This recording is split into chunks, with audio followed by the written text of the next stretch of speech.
sehingga kita bisa berkumpul di tempat yang sederhana ini.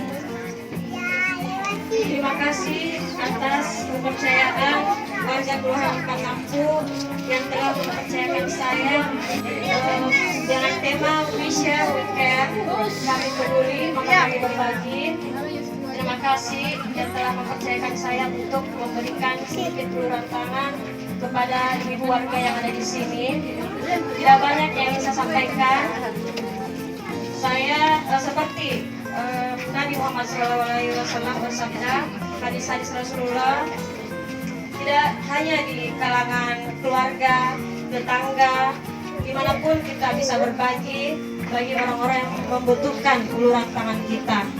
Maka dari itu kami Ikawan dari DPRD Kota Makassar menyalurkan sedikit bantuan yang tidak lain sembako buat ibu-ibu yang memang betul-betul membutuhkan. Sesuai tema kita kali ini, Ikawan Makassar We Care, We Share. Alhamdulillah, ini yang selalu kegiatan-kegiatan media sosial ini kami lakukan setiap ada kegiatan hari-hari nasional.